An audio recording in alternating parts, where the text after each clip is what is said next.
먼저 포티투 마루 김동환 대표이사님의 강연이 있겠습니다. 큰 박수 부탁드리겠습니다.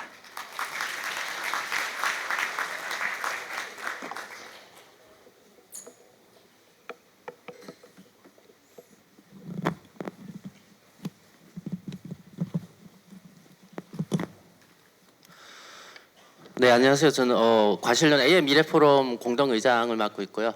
포티투 마루라고 하는 AI 스타트업을 하고 있는 김동환입니다. 제가 오늘 준비한 내용은 이제 아무래도 대구 지역 쪽이 제조 엔지니어링 분야가 또 많고 자동차 산업도 많이 발전해 있고 발달해 있어서 실제 산업 분야에서 제조 엔지니어링 분야에서 이 AI를 어떻게 접목하고 있는지, 요즘 이제 AX라고 하죠. 예전에 이제 DX 디지털 트랜스포메이션 얘기를 하다가 요즘에 이제 AI 기반으로 해서 AI 트랜스포메이션 얘기를 많이 하는데, 그런 사례들을 좀 준비를 해왔습니다. 네, 저희 회사 소개 간단하게 드리면서 저희가 이제 AI 관련된 부분들을 좀 말씀드리고자 합니다. 이제 왼쪽에 보시는 게 저희 회사 소개인데요. 저희가 사용자의 질의 의도를 의미적으로 이해를 하고 정답 하나만 찾아주는 이제 QA 플랫폼을 개발하고 있다고 표현하고 있습니다. 그러니까 이제 언어 처리 영역에서 보면은 예전에 이제 인공지능 이전하고 이후하고 제일 큰 차이가 이 두 가지라고 할 수 있습니다. 예전에는 이제 눈에 보이는 키워드, 신텍스를 가지고 찾았었는데요. 요즘은 이제 AI가 맥락을 보고 문맥을 보고, 그래서 시멘틱하게 처리하는 게 제일 큰 차이라고 할 수 있고요. 그리고 또 하나의 큰 이제 차이가 QA라고 합니다. 이제 퀘스천 앤서링이라고 하는데요. 이제 질문에 대해서 정답만 뽑아주는 거죠. 기존에 이제 우리가 사용하던 이제 구글이나 네이버 검색 또는 이제 기업 내나 뭐 시청 내에서 쓰고 있는 일종의 이제 KMS 시스템, 이런 이제 검색 시스템들 보면은 내가 원하는 답을 바로 찾아주는 게 아니고 이렇게 검색 결과를 리스트업 해주죠. 그러면 이제 클릭해서 웹페이지나 문서를 뒤져서 내가 원하는 답을 찾아야 되는데, 지금은 이제 챗GPT처럼, 많이 아시겠지만 챗GPT처럼 질문이 나오면은 그게 대해서 바로바로 즉답을 해주는 시스템들이 AI로 인해서 가능하게 됐습니다. 그래서 사실 뭐 제가 뒤에서 사례도 말씀드릴 거고, 또 AI 하시는 분들 보면은 뭐 이론 공부부터 해서 뭐 파이토치가 어쩌니 뭐 개발도 직접 해보고 하는데, 사실 다 중요하지만 이 개념적으로 이전하고 제일 큰 차이가 뭔지 이제 그 개념을 먼저 잡고 가는 게 제일 중요하다고 생각하는데요. 요 두 가지만 기억하시면은 오늘 이렇게 시청까지 오셔서 이렇게 귀중한 시간 이렇게 사용하고 가셨는데 그래도 하나는 얻어 가실 수 있지 않을까 생각을 합니다. 저희 관련해서는 이제 저희는 이제 이렇게 정답만 찾아내는 기술의 근간이라고 할 수 있는 게 이제 인공지능 독해 기술이라고도 할 수 있는데, 이제 국어 시험 치듯이 인공지능이 이제 학습을 하고 나서 질문이 나오면은 그에 대한 답을 찾아내는 기술인데요. 저희는 이제 글로벌 컴피티션에서 글로벌 경진대회에서 저희가 1등도 했었고요. 또 최근에는 저희가 마이크로소프트에서 주관하는 GLG라고 하는 경진대회에서 1등을 했는데, 이 경진대회의 특징이 이제 제너레이티브 AI입니다. 요즘 이제 챗GPT, 초거대 인공지능, 생성형 인공지능, 이게 이제 같이 나오는데요. 실제로 뭐 디테일하게 들어가면 조금씩 다르긴 하지만 뭐 그냥 일반적으로는 같은 개념이라고 보시면 되고요. 초거대 AI가 나오면서 이전하고 제일 큰 차이가 이 생성형이라고 보시면 됩니다. 그래서 제가 앞서 이제 말씀드린 것처럼 예전에는 인공지능 이전 이유가 눈에 보이는 신텍스를 가지고 있냐, 아니면 시멘틱하게 처리를 하냐, 그리고 리스트업 해주느냐, 아니면 정답만 딱 찾아주냐, 이 두 가지가 인공지능 이전 이후의 차이라고 말씀을 드렸는데요. 인공지능 시대에도 초거대 인공지능 이전 이후 두 개를 나눠서 보면은, 초거대 인공지능 이전에는 정답을 찾아내는 뭔가 이렇게 팩트 파인딩하는, 있는 정보를 잘 찾아주고 찾아낸 정보를 분석하고 가공하는 쪽으로 갔다면은, 지금 이제 생성하는 거죠. 그래서 문서 초안도 만들어주고 그림도 그려주고 작곡도 하죠. 그리고 최근에는 이제 영화도 만들어줍니다. 영화를 만드는데 내가 그 영화의 재료가 되는 영상이나 뭐 음악 이런 걸 넣어주는 게 아니고 그냥 입으로만 합니다. 그래서 집에서 방바닥에 배 깔고 노트북 하나 놓고 그냥 텍스트만 계속 입력하면은 영화 한 편이 만들어집니다. 실제로 그 두바이에서는 이제 AI 국제 영화제 이런 걸 이제 작년에 시작을 했거든요. 작년에 1회였는데 한국에 있는 이제 신진 감독이 혼자서 집에서 노트북 한 대 놓고 영화 만들어서, 단편이긴 합니다만 영화 만들어서 1등도 했었고요. 그리고 최근에 이제 아마 눈치를 못 채셨을 수도 있습니다. 이제 TV 광고 보면은 현대자동차 광고 나오거든요. 거기에 나오는 장면들이나 음악들이 전부 다 AI가 만든 겁니다.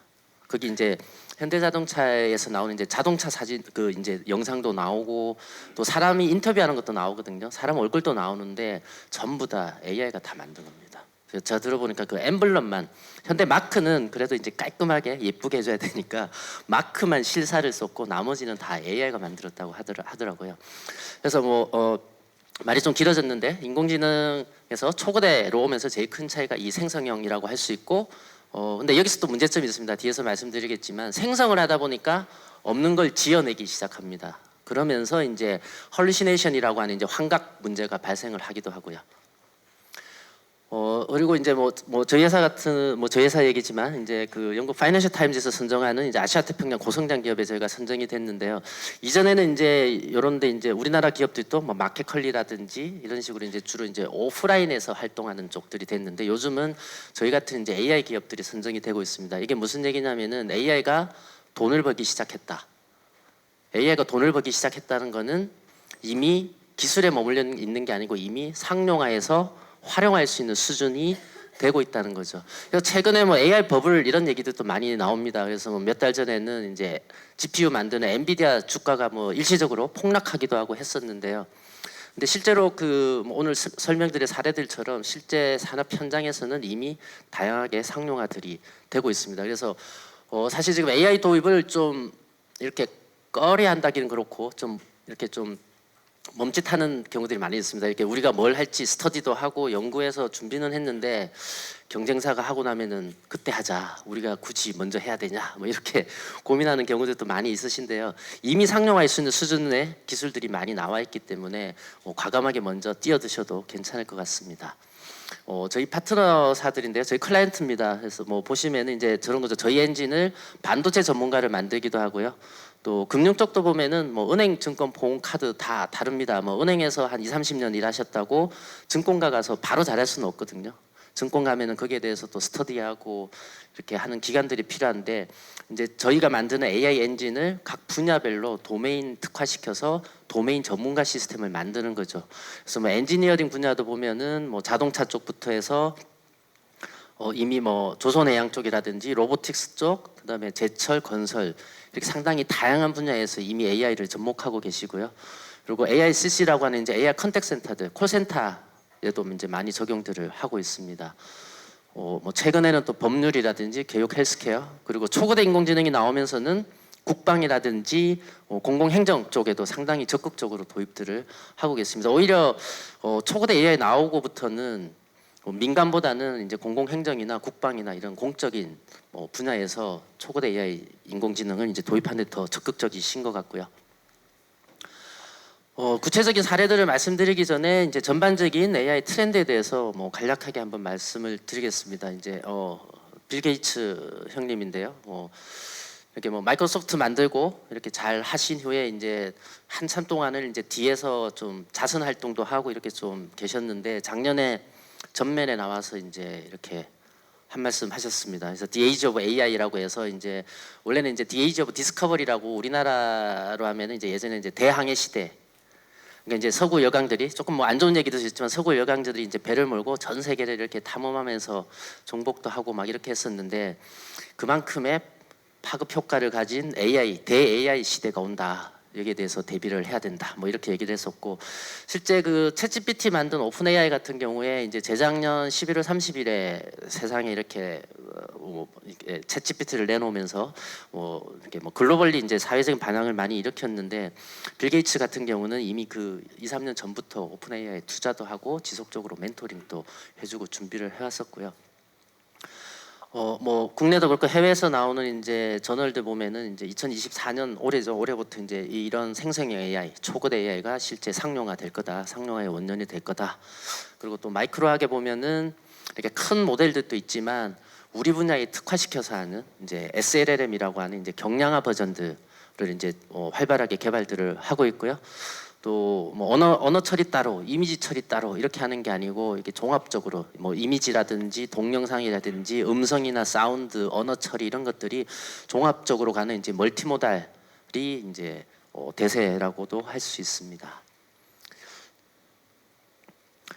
해외 같은 경우는 큰 모델도 이제 잘 아시는 챗GPT라든지 또 구글에서 만드는 이제 제미나이 이런 류의 모델들이 있고요. 그리고 뭐 소라라든지 이런 식으로 이제 동영상 만드는 플랫폼들도 지금 나오고 있죠. 그리고 국내는 네이버 클라우드에서 하고 있는 이제 하이퍼클럽 X라든지 LG AI 연구원에서 하고 있는 엑사원, 그리고 또 KT에서 하고 있는 초거대 AI 믿음, 이제 이런 류의 모델들이 초거대 인공지능 시장을 이제 리드하고 있고요. 그런데 이제 이런 초거대 인공지능, 초거대 언어 모델들을 적용하려고 하면은 이 세 가지를 고민을 해야 됩니다. 이제 환각, 보안, 고비용이라고 할 수 있는데요. 이제 환각 문제는 이제 저런 거죠. 이제 작년에 그 MZ 세대들 밈으로 많이 돌았죠. 이렇게 챗GPT한테 세종대왕 맥북 사건 설명해줘 이랬더니 챗GPT가 세종대왕이 이제 집현전 학자랑 이렇게 말씀을 나누시다가 혈압이 올라서 노트북을 집어 던졌다. 뭐 조선시대 티타늄 자전거 설명해줘 했더니 조선시대에 이제 유명한 과학자 장영실이 티타늄 자전거를 만들어서 4대 성안의 백성들이 참 편리하게 생활을 했다. 이게 조금만 알면은 그 당시에 노트북이 없었다, 그 당시에 티타늄이 없었다, 자전거가 없었다, 조금만 알면은 이게 틀린 답이라는 걸 알 수 있는데 얘가 너무 그럴싸하게 사실인 것처럼 막 설명을 해요. 그래서 이게 사실은 그냥 오류거든요. 에러고 그냥 팩트 오류인데 이게 헐리시네이션이라고 붙인 이유가 제가 알기로 이제 구글 개발자가 2, 3년 전에 혼자서 밤새면서 개발을 막 했습니다. 이제 제미나이를 만들면서. 그리고 이제 본인이 이제 질문을 던지고 받았는데 내가 아는 상식으로는 얘가 지금 틀린 답을 하는데 너무 그럴싸하게, 이게 거짓말도 잘하는 사람들은 진짜 그럴싸하게 하잖아요. 너무 그럴싸하게 하니까 내가 알고 있는 게 틀렸나? 아닌데 지금 환각처럼 느껴지네. 그래서 이렇게 홀리시네이션이라고 붙였다고 알고 있는데요. 이게 그 작년에 GPT-4, 챗GPT보다 조금 더 성능이 좋은 GPT-4 같은 경우는 작년에 이미 미국에서 변호사 시험도 통과했고요, 의사 시험도 통과했습니다. 그리고 회계사 시험도 통과하고 이제 우리나라 수능 같은 SAT 시험에서도 상위 10% 성적을 냈습니다. 그런데 정확도가 82에서 84 정도입니다. 그러니까 시험을 통과할 수 있는 수준은 되긴 하는데 98점, 99점까지는 아직은 좀 부족한 상황이거든요. 근데 우리가 이거를 이제 내가 일하는 데 쓴다. 아까 뭐 세종대왕 맥북 사건은 사실 애교라고 할 수 있죠. 내가 업무용으로 쓴다.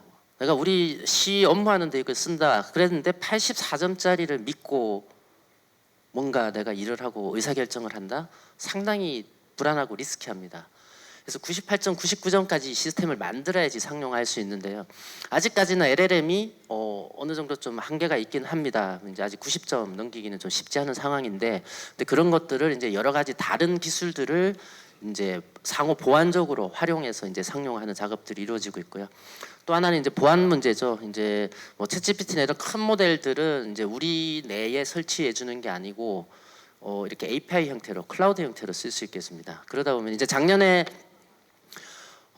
초에 이제 삼성전자 연구원 분이 챗GPT 테스트한다고 본인 회의록이랑 회의 자료를 챗GPT에 올리고 얼마나 잘 찾나 보자 이렇게 질문 답변을 했는데, 그 챗GPT한테 물어본다고 자료를 올리는 순간 삼성전자 내부 보고서가 미국에 있는 챗GPT 서버로 넘어간 거거든요. 골드만삭스 같은 경우는 작년에 이런 초거대 인공지능이 전 세계 GDP를 7% 견인할 거다. 그러니까 특정 국가가 아니고, 특정 국가 1%, 2%도 사실 쉽지 않은 건데 전 세계 GDP를 7% 올릴 거다, 견인할 거다, 이런 얘기를 했는데, 근데 정작 골드만삭스 자기 직원들은 못 쓰겠습니다. 아예 그냥 막아버렸어요. 그러니까 이제 본인들 보고서가 오픈 AI 넘어가게 되고, 또 이렇게 챗GPT한테 물어보면서 작업하다 보면은 내가 일하는 방식, 우리 회사가 일하는 방식 이런 것들이 다 노출될 수 있잖아요. 그래서 아예 거의 1년 동안 막았었고요. 작년 연말에 내부에, 골드만삭스 내부에 설치할 수 있게끔 별도로 이제 라이센스 계약을 했습니다. 근데 장비 비용이나 개발 비용 이런 거 다 빼고 라이센스만 1조 3천억을 주고 계약을 했거든요. 그래서 비용도 상당히 큰 문제입니다. 지금 GPT 가지고 우리가 이렇게 연동해서 개발해서 쓸 수도 있거든요. API 연동해서 개발할 수 있는데 평균적으로 한 번 질문 답변하면은 한 0.18달러 정도 줘야 됩니다. 근데 실제로는 얘네들이 그 개발비 빼고 운영하는 데만 해서 원가가 1달러 이상 나온다고 하거든요. 이게 지금 AI가 초기 시장이니까 이제 이런 기업들이 다른 데서 재무적으로 투자를 받아서 이렇게 좀 싸게 주는 거죠. 그리고 이제 시장을 선점하고 나면은 나중에 이제 현실화하고 그리고 그게 이제 마진까지 붙이겠죠. 그래서 제가 이제 국방 쪽 한 번씩 세미나 할 때 이제 반 농담으로 말씀드리는 게 지금 우리나라 국군 장병이 한 48만 명, 50만 명 가까이 되는데 이제 이런 큰 모델들 붙이게 되면은 이제 뭐 오전에 이렇게 훈련하고 밥 먹으러 가면서 야 오늘 점심 메뉴 뭐냐 이렇게 물어보면은 하루에 50억씩 나가거든요. 한 사람당 질문 안에 1,000원씩 나가면 그러니까 차라리 그 돈으로 반찬을 하나 더 해드려라 뭐 이런 얘기도 하는데 실제 도입하기 위해서는 이제 비용 문제에 대해서도 고민을 하기는 해야 됩니다.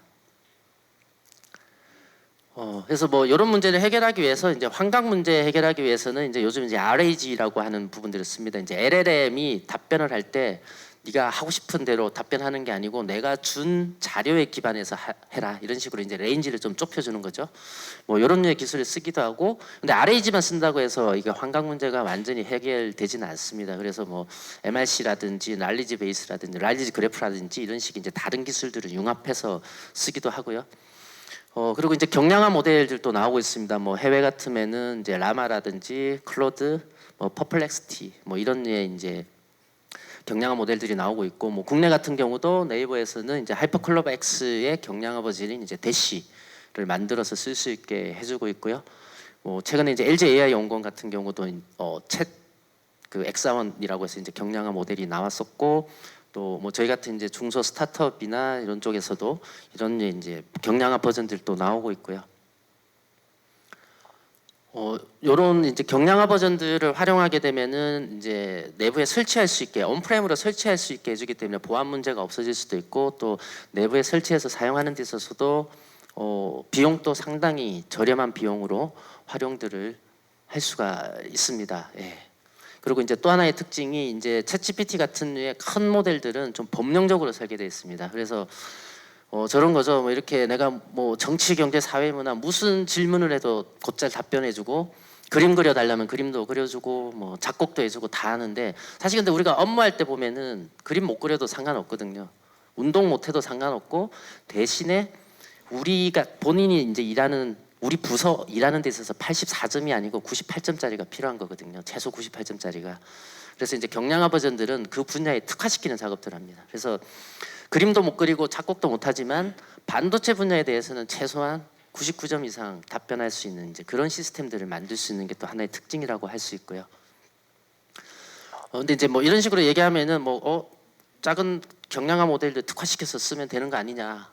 뭐 비용 문제도 없고 보안 문제도 없고 그럼 큰 모델을 굳이 왜 만들어야 되냐? 큰 모델을 왜 고민해야 되냐? 이렇게 생각하실 수도 있는데 근데 이제 작은 모델들 SLLM이랑 큰 모델들이랑 아무래도 차이가 있기는 합니다.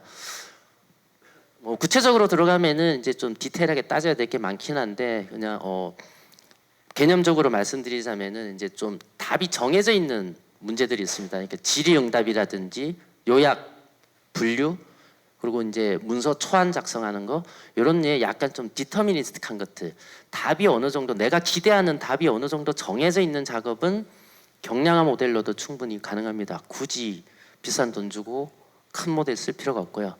근데 이제 조금 더 창의적이고 창발적인 작업들 그런 게 이제 뭐 예를 들어서 아까 그림 그린다든지 뭐 작곡한다든지 뭔가 이제 조금 더 창의적으로 뭔가 만들어놔야 되는 거 그리고 뭐 저런 것도 있죠. 이제 우리가 일하는 데 있어서도 사실 제가 한 번씩 또 농담을 하는 게 공무원분들이 너무 창의적으로 일하면은 그건 사고 치는 거거든요. 근데 부서 중에는 창의적으로 해야 되는 데가 있습니다. 주로 이제 마케팅하고 홍보하고 이런 쪽은 SLLM 쓰면은 너무 뻔한 답 이렇게 가이드만 줄 수 있거든요. 그런 경우에는 또 큰 모델들이 필요합니다. 그래서 요즘은 작은 모델하고 큰 모델들을 같이 이제 하이브리드해서 쓸 수 있는 시스템들이 나옵니다. 그래서 대신에 이제 큰 모델 쓸 때는 보안 문제에 대해서는 고민을 하고 사용을 해야 됩니다. 네, 뭐 전반적인 특징들을 말씀을 드렸는데요. 그러면 이제 이런 뭐 인공지능 기술들이 실제로 산업 분야에서 어떻게 활용되고 있는지 사례들을 말씀을 드리겠습니다. 첫 번째는 이제 첫 번째는 엔지니어링 분야인데요. 여기는 이제 뭐 조선해양 쪽 사례인데 실제로 뭐 꼭 조선해양 쪽이 아니더라도 이렇게 온디맨드 방식으로 주문형으로 뭔가 설계해주고 제작해주고 하는 쪽에 다 반영될 수 있는데요. 여기 같은 경우는 이제 그 선박 처음에 설계하고 기술 영업할 때 보면은 이렇게 선주랑 커뮤니케이션하는 과정이 필요합니다. 이제 선주들이 본인이 필요한 요구 사항이라든지 또는 질문 이런 것들을 이렇게 전문 용어를 쓰는 게 아니고 선주 같은 경우는 대부분 이제 그냥 본인이 생각하는 대로 그냥 줄줄줄 써서 주거든요. 그래서 그냥 뭐 편지 쓰듯이 일종의 이제 설계문서 스펙에 대한 부분인데도 편지 쓰듯이 그냥 이렇게 줄줄줄줄 이렇게 메일을 쫙 써서 줍니다. 그러면 기존에는 사람이 이제 다 뜯어보는 거죠. 메일을 쫙 보면서 아 여기 질문 1번, 2번 5개가 있네. 그리고 요구사항은 1번부터 7번까지 7개가 있네. 그러면 자 이제 시작하자 해서 이제 질문 1번에서 제일 중요하다고 생각하는 키워드를 하나 딱 뽑아서 검색하는 거죠. 제가 아까 인공지능 이전에는 키워드 매칭 방식이라고 했잖아요. 그러면 이제 그 키워드를 포함하고 있는 문서들, 기존의 설계 문서라든지 또는 이제 선주랑 기존에 주고받았던 사례들이 이렇게 쫙 리스트업 되겠죠. 그리고 그냥 뭐 한 페이지로 끝나는 게 아니고 2페이지, 3페이지 막 나오면은 사람이 이제 클릭해서 다 들어가서 읽어보고 아, 이 요구 사항은 수용 가능하네. 아니면 아 이건 불가능하네. 이거는 조건부로 할 수 있겠네. 이런 식으로 이제 사람이 판단을 해서 설계문서에 반영하고 선주한테 답변을 보내거든요.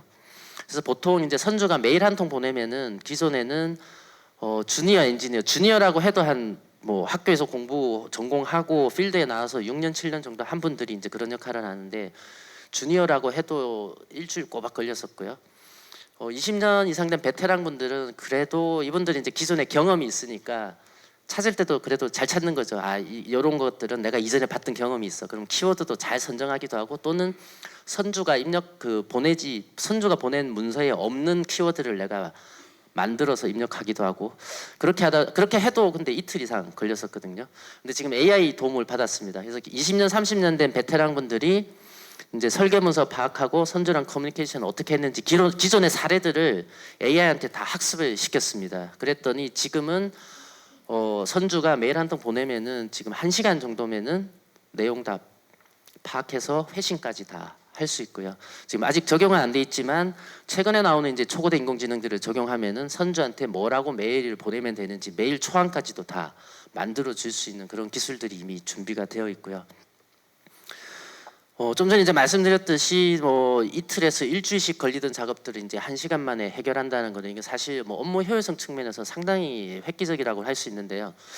또 하나 다른 관점에서 보면은 조금 이렇게 필드에서 이제 20년 30년 경험을 가지신 분들은 조금 억울하실 수도 있는데 이제 나는 뭐 저런 거죠. 나는 20년 30년 죽어라 막 보고 듣고 배우고 열심히 갈고 닦아서 그래도 나는 이틀 만에 처리를 했는데 이렇게 주니어랑 나랑 그 일하는 속도가 똑같은 거죠.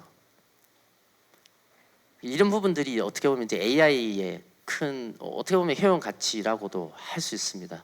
그래서 보통 이제 요즘 초고대 인공지능 나오면서 또 최근에 이제 세트로 나오는 용어 중에 하나가 이제 AI 에이전트라는 용어들이 많이 나오는데요. 그러니까 AI 에이전트 또는 이제 AI 어드바이서 이런 얘기들 많이 나옵니다. 그래서 뒤에 말씀드린 사례들도 보면은 대부분 사실 비슷합니다.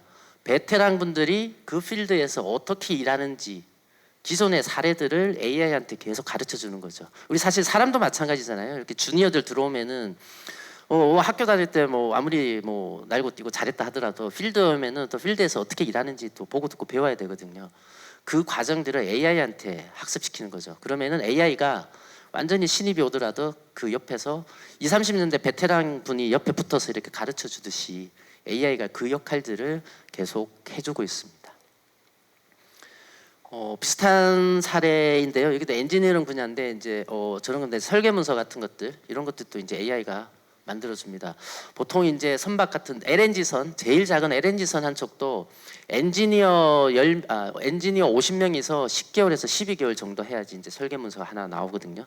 그리고 설계문서 초안 만드는 데만 하더라도 50명에서 한 2, 3개월 정도 같이 작업을 해야 됩니다. 근데 지금은 AI가 혼자서 열흘 정도면은 설계문서 초안을 만들어 줍니다. 근데 이것도 이제 중간중간에 이제 사람이 피드백을 넣어줘야 되니까 이제 AI가 밤 11시에 뭔가 딱 다음 버전이 나왔는데 사람은 그 다음 아침 9시까지 있어야 되니까 열흘이 걸리는 거지. 만약에 사람이 이제 8시간이 아니고 하루에 24시간 계속 확인하고 피드백 넣어준다면은 열흘 걸리는 게 10일 동안 작업하는 게 아니고 AI가 혼자서 한 3, 4일이면 다 초안을 만드는 거죠. 그리고 지금 같은 발전 속도면은 제가 보기에는 빠르면은 이제 한 3년, 5년 내에는 설계 문서의 한 80%, 90% 정도의 완성도 있는 설계 문서를 AI가 뚝딱 만들어줄 수 있을 것 같고요. 이제 사람이 뭐 이제 전문 엔지니어 50명이서 1년 내내 뭐 2, 3개월 작업해야 되고 이런 것들을 뭐 열흘 만에 작업하는 것도 대단하지만 또 하나는 AI가 하면서 정합성 체크가 됩니다. 이제 기존에는 예를 들어서 50명이서 같이 설계하면은 서로 좀 안 맞습니다. 뭐 예를 들어서 처음에 이 대강당 사이즈를 100평으로 했다가 우리 좀 더 필요하겠는데 120평으로 늘리자. 그러면은 그 관련돼서 뭐 에어컨이나 공조 시스템 이런 거부터 해서 체크해야 될 게 한두 개가 아니거든요. 그런지 막 뭐 선박 같은 경우도 9개 부서가 파트가 따로 움직이다 보니까 나중에 이거를 이제 다 합쳐서 보려고 하면은 서로 막 안 맞는 거죠. 그러다 보면은 이제 납기 길어 그러니까 부품 수급부터 다시 해야 되기도 하고 그러면 납기 길어지면은 손해배상이 뭐 몇십억 몇천억 몇십억씩 몇백억씩 들어오고요. 이게 이제 해양 플랜트로 가게 되면은 해양 플랜트는 사실 뭐 배 한 척이 아니고 그게 사람도 거주하는 아파트까지 들어가고 하는 거의 뭐 마을을 하나 짓는 거나 마찬가지고 그 경우에 이제 프로젝트만 해도 이제 몇 조짜리거든요. 근데 그런 데서 이런 정합성 때문에 문제가 생기면은 손해배상 청구도 뭐 5천억 1조씩 들어오거든요. 그러면 아무리 큰 조선해양사도 잘못하면 이제 한 번에 회사가 이제 무너질 수 있는 그런 리스크를 안고 있는데요. 근데 이런 부분들이 기존에 사람이 체크하는데 다 한계가 있었습니다. 근데 지금은 이제 그런 정합성 체크가 AI가 해주고 있기도 하고 또 설계문서 초안을 AI가 만드니까 정합성 체크는 자연스럽게 다 되는 거죠. 실제로 이런 이제 온디맨드 방식의 좀 큰 규모의 엔지니어링 분야를 보면은 이제 그런 문제가 생겼을 때 리스크 발생했을 때 그걸 해지하기 위한 전문 인력들도 있더라고요. 뭐 선박 같은데 만약에 이제 납기 좀 길어지면은 뭐 하다못해 안에 골프존 같은 거 하나 넣어줄게 이런 식으로 막 해서 설계 변경하고 막 이런 작업들도 하고 하는데 그 사실은 좀 약하고요. 이제 그런 리스크를 안고 가는 게 제일 큰 문제라고 할 수 있는데 이제 그런 부분들을 AI가 다 해결을 해주고 있다고 할 수 있습니다. 마찬가지 이제 엔지니어링 분야에서 여기는 이제 로보틱스 쪽인데 저런 거죠. 여기 이제 그 원래 이분들이 하고자 했던 게 이제 고장 예측하는 이제 AI 기술을 적용하려고 했습니다. 지금 고장 예측은 상당히 기술적으로 많이 고도화되어 있거든요. 근데 이제 고장 예측을 우리 회사에 적용하려고 하면은 기존의 사례들을 학습 데이터를 잘 정비해서 학습시키는 게 더 중요합니다. 기존에 어떤 이제 저런 거죠. 뭐 센서 같으면 어떤 센서들을 체크를 했고 이런 것들이 어떤 증상이 어느 정도 지속되면은 얼마 정도 지나면은 어떤 문제가 생기더라.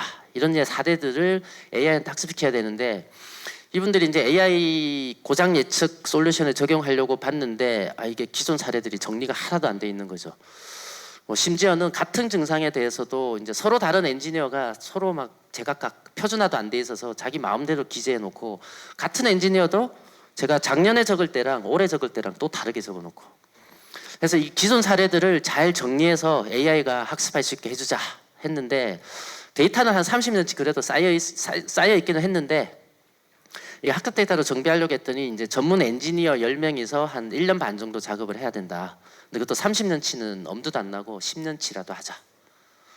그럼 이제 이분들 같은 경우는 아무리 좋은 고장 예측 알고리즘이 그 기술이 있더라도 빨라야 1년 반 뒤에 적용할 수 있는 거죠. 그리고 그 이쪽 분야를 잘 아는 엔지니어가 1년 반 동안 앉아서 하루 종일 이제 기존 사례들 정리하고 정비하고. 그래서 그 앞부분을 좀 어떻게 해결할 수 없을까 해서 앞부분을 AI한테 맡겼습니다. AI한테 기존 사례들을 표준화하고 분류하고 학습 데이터 구축하고 이런 작업들을 했는데 전체적으로 개발 기간까지 한 4개월 정도 걸렸었거든요. 근데 이제 개발이 다 끝나고 10년치가 아니고 30년치 데이터를 다 돌리는데 이틀 조금 더 걸렸습니다. 그러니까 어떻게 보면 이제 전문 엔지니어 10명이서 4년 반 동안 하루 종일 앉아서 이제 작업해야 되는데 AI가 혼자서 이제 이틀 반 만에 끝낸 거죠. 이제 그 작업이 끝나니까 이분들은 이제 좋은 고장 예측 프로그램도 바로 적용을 할 수 있었고요. 요 대목에서 또 한 가지 말씀드리고 싶은 것 중에 하나가 이제 보통 이제 AI 도입하려고 하면은 이제 고민하는 부분들이 이제 첫 번째는 우리가 뭘 도입해야 될지 모르겠다. 이런 쪽에 도입하면은 도움이 될 것 같기도 한데 잘 모르겠다. 두 번째는 이거 하려고 했더니 뭐 또 시간도 많이 걸리고 비용도 많이 들어간다고 하네. 그래서 고민하시는 게 그러면 이제 다른 데서 뭐 우리 경쟁사나 우리 동종 업계에서 먼저 적용하고 나면은 그때 우리가 하면 어떨까? 그러면은 한 번, 두 번 만들고 나면 우리는 좀 싸게 해주지 않을까? 조금 더 빨리 할 수 있지 않을까? 뭐 이렇게들 고민들을 많이 하시거든요. 근데 현실적인 문제입니다. 특히 이제 중소기업 같은 경우는 이 ROI 문제도 고민해야 되니까 AI에 뭐 무작정 이렇게 투자하기는 힘들거든요. 근데 이제 방금 사례에서 제가 말씀드리고 싶은 거는 AI 도입은 조금 더 기다리셔도 됩니다. 다른 데서 하고 나서 효과 좋다고 하면 우리도 하자. 근데 그 전에 그러니까 다른 데서 AI 도입해서 효과가 있다고 해서 그럼 우리도 하자 하면은 바로 할 수가 없다는 거죠. 기존에 데이터가 정비가 되어 있어야 됩니다. 데이터가 준비가 되어 있어야 됩니다. 그래서 빅데이터도 AI하고 같이 가야 되고 중요하다고 얘기를 하는 거고요.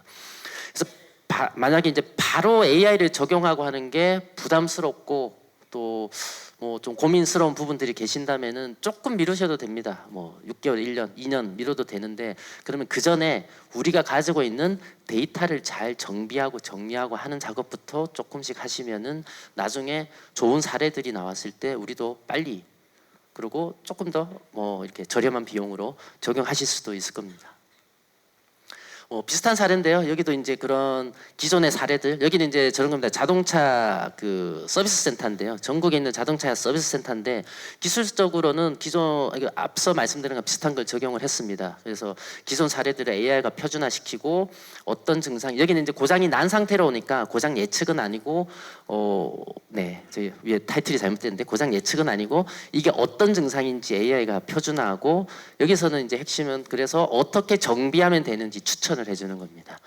그래서 예전에는 이랬죠. 이제 주니어 엔지니어가 오면은 선배님들 막 따라다니죠. 뭐 최소 5년 10년은 옆에 따라다니면서 어떻게 일하는지 보고 듣고 배워야지 이제 나중에 혼자서 독립적으로 좀 이렇게 뭐 고장 정비하고 이렇게 할 수 있는데 지금은 이제 선배님 따라다닐 필요가 없습니다. 그냥 스마트폰 하나 들고 다닙니다. 그러면서 이제 그냥 스마트폰 대고 본인이 눈으로 보고 이게 지금 어떤 증상인 것 같다. 그냥 친구한테 얘기하듯이 폰에다 대고 앱 설치해서 얘기를 합니다. 그러면은 이 앱이 AI가 이게 어떤 고장 증상이고 어떻게 조치해야 되는지도 다 가이드를 해줍니다. 그리고 뭐 선박 같은 경우는 뭐 예를 들어서 이제 원양어선 같은 경우 이렇게 태평양 한가운데서 바다 이게 배가 고장 나서 뭐 하루만 서 있어도 손실이 막대하거든요.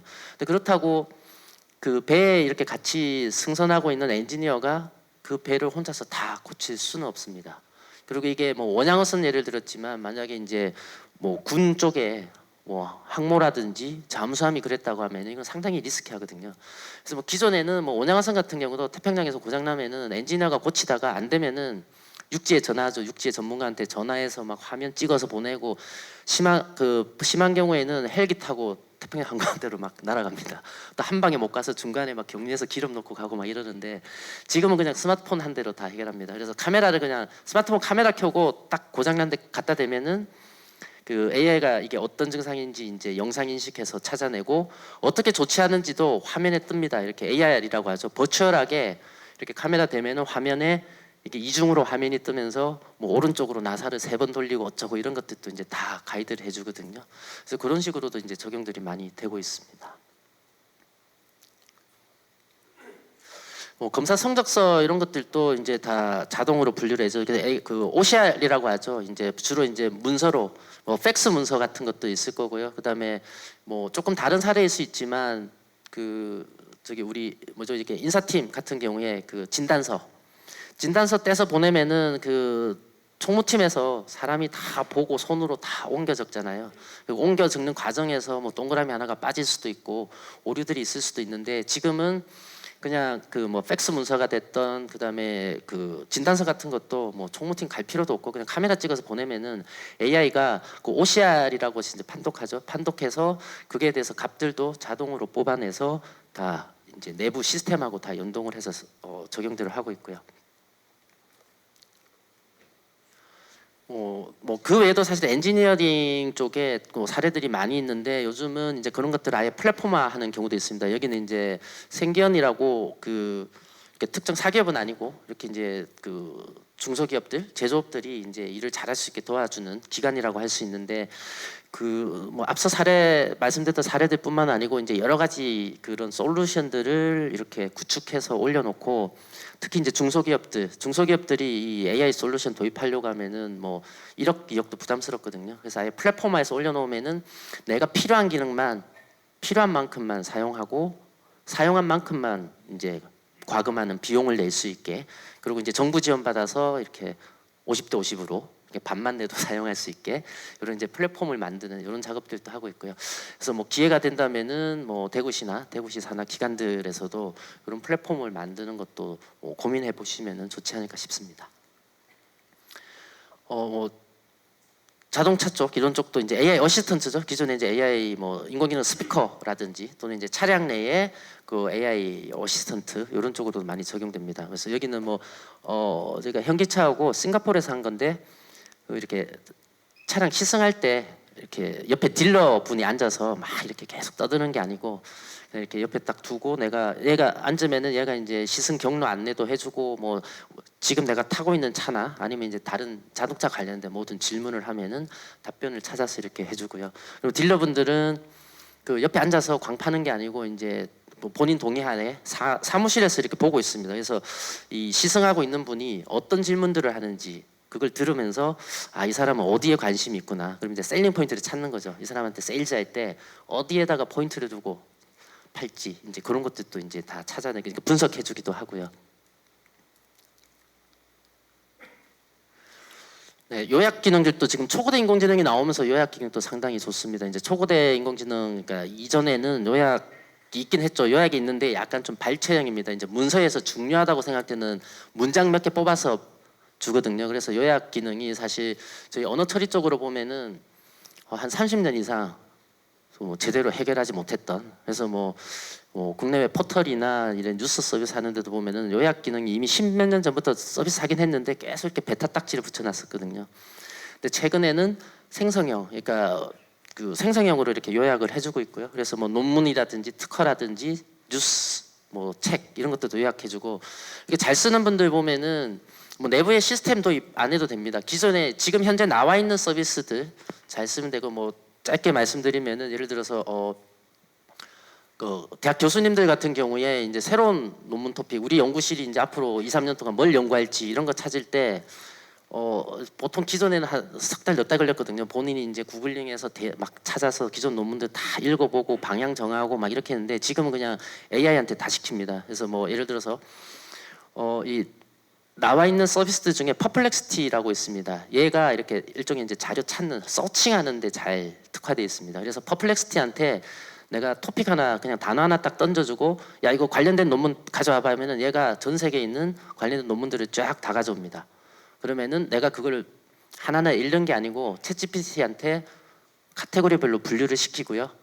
그러고 나서 또 내가 논문을 하나씩 읽어보는 게 아니고 요약을 시킵니다. 요약도 그냥 논문을 이렇게 앱스트랙 초록 요약하듯이 하는 게 아니고 이 논문의 주제는 뭐고 이 논문의 뭐 전제 조건은 뭐고 얘네들은 어떻게 접근했고 그랬을 때 실험치는 어떻게 나왔고 최종적인 결론은 뭐고 그런데 아직 남아있는 문제는 뭐냐 이런 식으로 앞에 뭔가 이렇게 항목들을 다 정해주면은 빈칸 채우기 하듯이 AI가 다 해줍니다. 근데 이제 챗GPT가 그건 자가라고요. 그러면 이제 사람은 그것만 보는 거죠. 그것만 쫙 보고 아 이거는 필요 없네.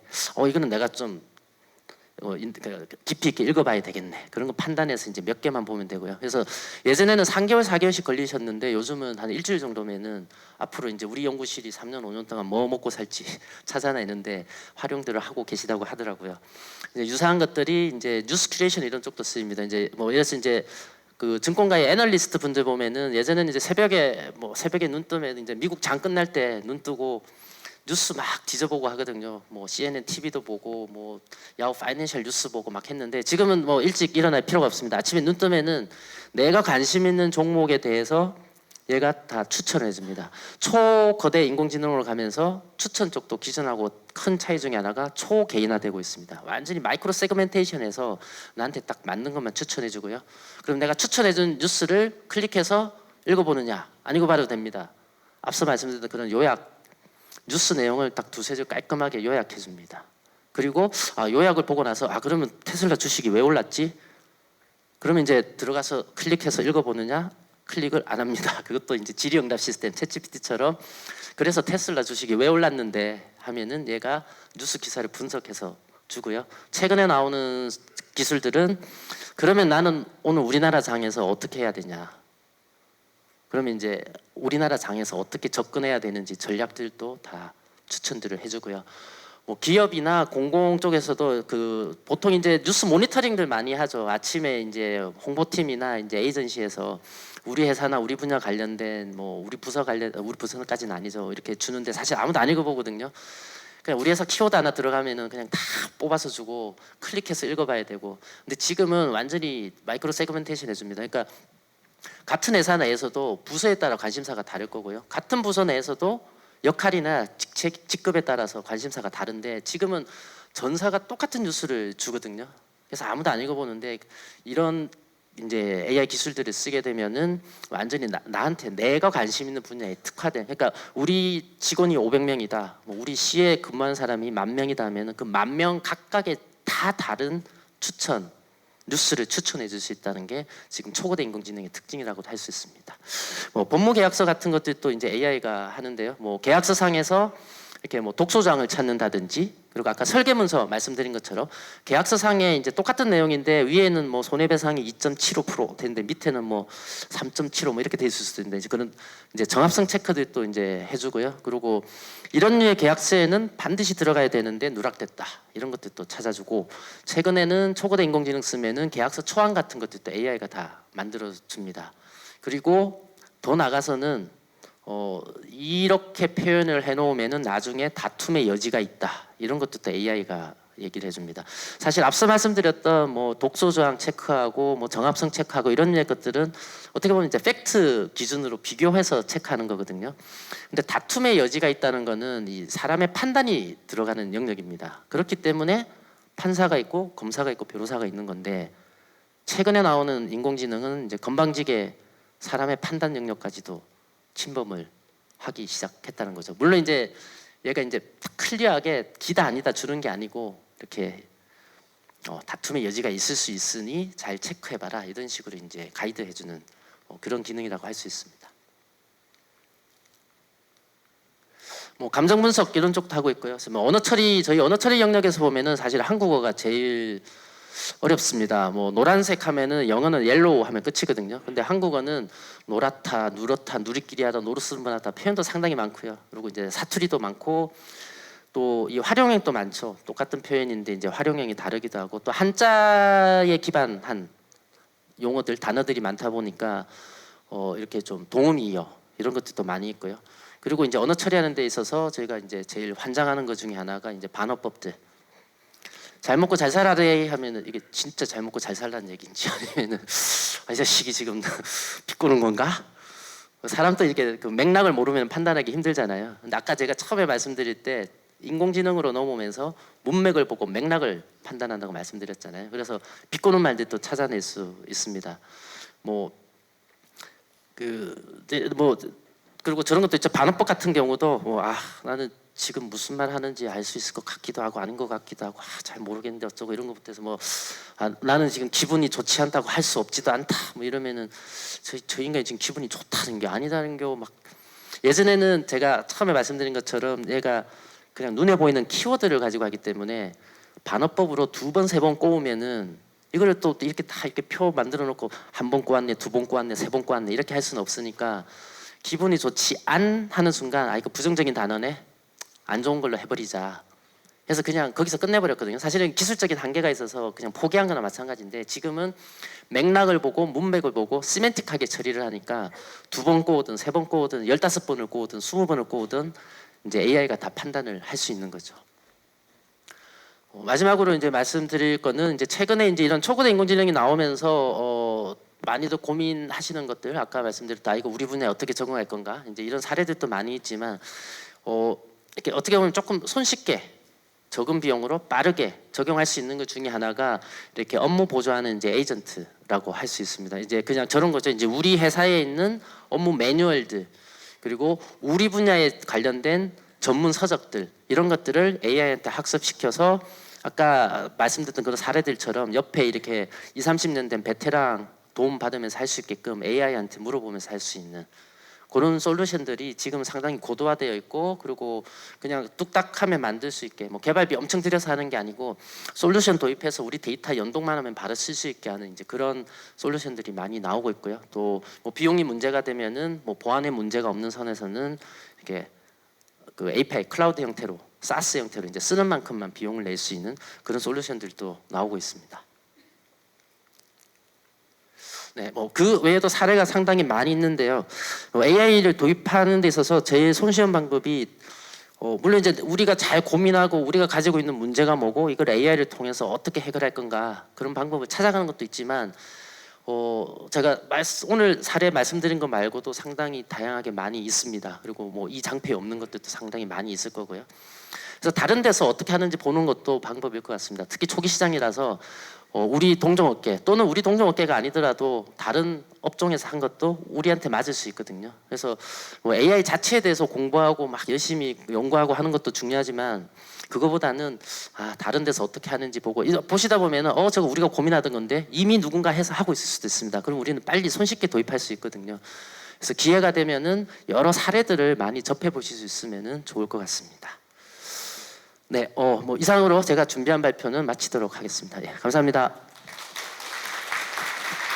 네, 잘 들었습니다. 좋은 강연 해주신 김동환 대표이사님께 다시 한번 큰 박수 부탁드리겠습니다.